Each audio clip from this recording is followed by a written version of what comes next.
از دیگر سبب‌ها قریب زیاد از 1 میلیون سیم کارت خاموش شد. این طلبات تکنیکی سیم کارت هایی که با شناسنامه نو ثبت نشدند ممکن است بعد از 15 فوریه خاموش کرده شوند. در این باره مسئولین خدمات علاقه روز 27 ینور ضمن نشست خبر اطلاع دادند.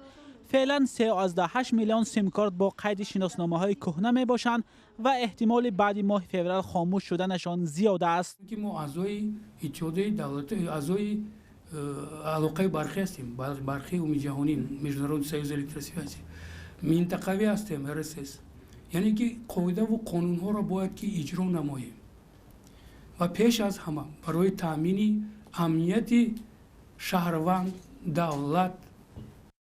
بر اساس قرار حکومت از ماه فوریه سال گذشته باید همه سیم کارت ها در تاجیکستان با شناسنامه نو ثبت نام شوند.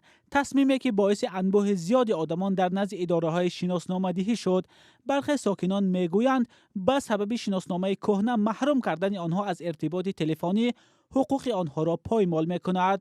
حقوق شخص پایمال میشد، مجبور میکنن فرض کنیم که تو وایگیر پاسپورت گیر بعد سیم کارت استفاده بردن میتونی، نگیری نمیتونی، یعنی بخرم پاسپورت.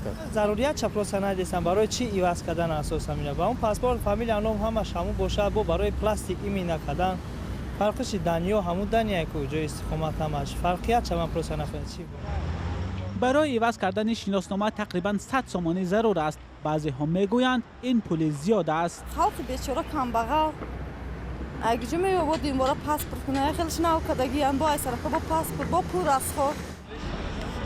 تا انجام مهلت مقرر شده 3 هفته مانده است. در این مدت باید حداقل 1.3 میلیون سیم کارت فعال از نو به قید گرفته شوند. مقامات امید دارند که این کار انجام می‌یابد، اما کارشناسان این را غیر ممکن می‌خوانند. مولا رجب یوسفی